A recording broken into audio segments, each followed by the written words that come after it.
सभी किसान साथियों को नमस्कार। मैं अमित सांगवान आज 3 महत्वपूर्ण विषय पर आपके बीच अपने विचार साझा करने आया हूं। सम्मानित साथियों, लोकतांत्रिक देश में लोकतंत्र के स्वरूप धरना, विरोध और प्रदर्शनों के माध्यम से सरकारों को झुकाया जाता है, अपनी बातें मनवाई जाती हैं। उसी लोकतांत्रिक देश में आज आपातकालीन जैसी स्थिति बनी हुई है। पिछले 10 महीने से संघर्ष करते हुए किसान साथियों को सिर्फ 2 छोटी छोटी मांगों को लेकर आगे बढ़े थे। एमएसपी की गारंटी और 3 काले कानूनों की वापसी। एमएसपी तो नहीं मिला क्या? 2 देशद्रोह के मुकदमे, लगभग 1000 नामजद एफआईआर, लगभग 200 अलग अलग जगह एफआईआर, करीबन 50,000 अज्ञात मुकदमे करवाने के बावजूद, सैकड़ों बार लाठीचार्ज करवाने के बावजूद, जहां एक तरफ हमें खालिस्तानी, आतंकवादी और मवाली घोषित किया जाता है, उससे भी जब बीजेपी का पेट नहीं भरता तो बीजेपी के नेता हमारे किसानों को अपनी गाड़ियों के नीचे रौंदने का काम करते हैं। उसी तरह पर देखा जाए तो प्रदेश का मुख्यमंत्री, हरियाणा प्रदेश का मुख्यमंत्री अपनी जनसभाओं में सार्वजनिक तौर पर अपने कार्यकर्ताओं को कहता है कि यह वक्त है, प्रत्येक जिले में 500, 700, 1000 कार्यकर्ता तैयार करो, वॉलेंटियर तैयार करो, उनको लठ दो और किसानी आंदोलन को कुचलने के लिए उन पर लठ बरसाओ। मैं तो सिंपल से एक बात मुख्यमंत्री से कहना चाहता हूं कि खट्टर साहब, उन भोले भाले कार्यकर्ताओं को और उनके बच्चों को अच्छी शिक्षा देने की बजाय, उनको अच्छा रोजगार देने की बजाय, उनको अच्छी चिकित्सा देने की बजाय, उनका अच्छा जीवन यापन करने की बजाय आप उनको अपराध की दुनिया के लिए प्रेरित कर रहे हो। आप उनको अपराधी बनने के लिए प्रेरित कर रहे हो। आप उनको मरने मारने के लिए प्रेरित कर रहे हो। और आप अपनी राजनीतिक हथकंडों को पूरा करने के लिए उनकी जिंदगी के साथ खिलवाड़ करना बंद कीजिए।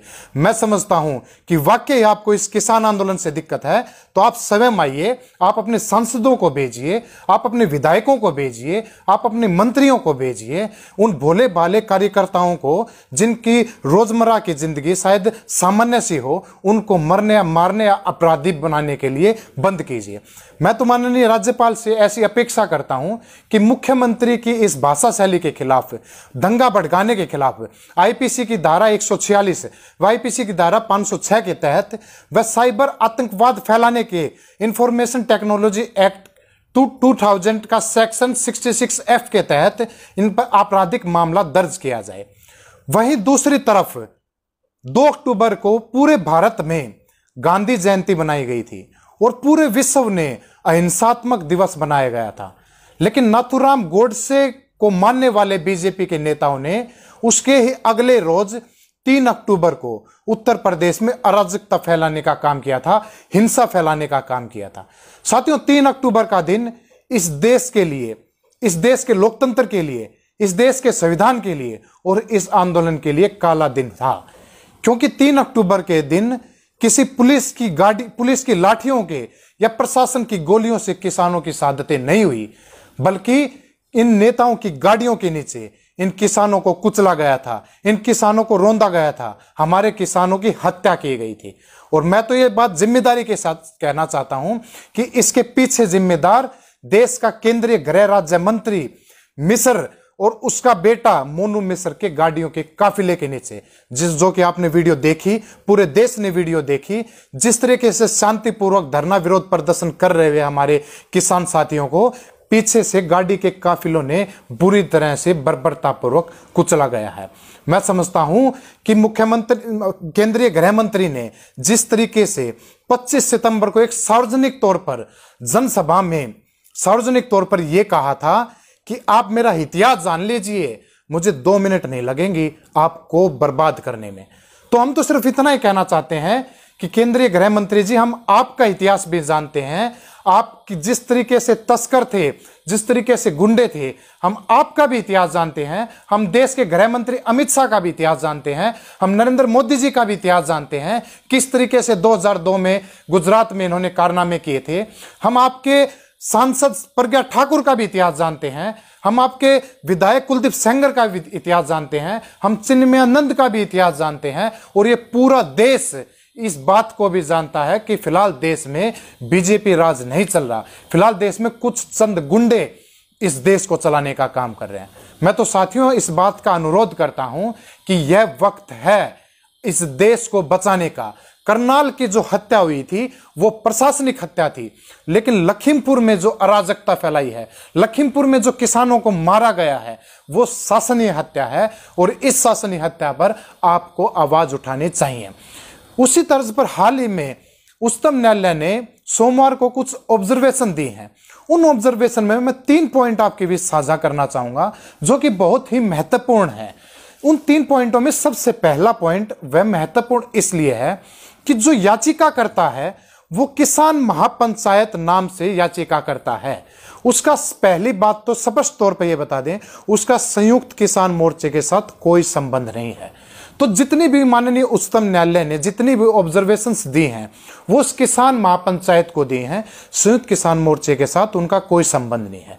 दूसरा पॉइंट, क्योंकि उच्चतम न्यायालय ने किसान आंदोलन का नाम लेकर कहा है, तो उच्चतम न्यायालय ने कहा कि आप एक रास्ता चुन लीजिए, या तो कोर्ट का रास्ता चुन लीजिए या सड़क का रास्ता चुन लीजिए। बड़े सम्मान के साथ हम तो उच्चतम न्यायालय को यह कहते हैं कि हमने एक रास्ता चुन रखा है, वो रास्ता हमारा सड़क का है, हमने सड़क चुन रखी है।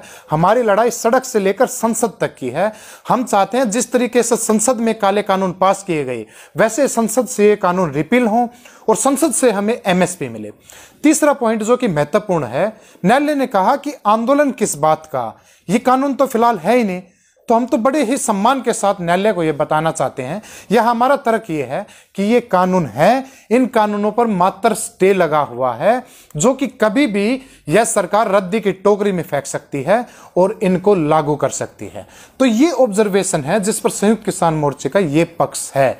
तो साथियों, मैं तो ये समझता हूं हाल ही की जो घटना हो रही है, जिस तरीके से जगह जगह पर लाठीचार्ज की जा रही है, जिस तरीके से एक एसडीएम सिर फोड़ने की धमकी देता है, सिर फोड़वा देता है, जिस तरीके से प्रशासनिक घटना होती है, प्रशासनिक हत्या करवाई जाती है, शासनीय हत्या करवाई जाती है, मैं तो समझता हूं इस अमानवीय घटनाओं के बाद भी अगर आपका जमीर नहीं जागा तो साथियों, देश इस वक्त तमाम देशवासी जो लोकतंत्र में विश्वास करते हैं, जो संविधान में विश्वास करते हैं, वो मर चुके हैं।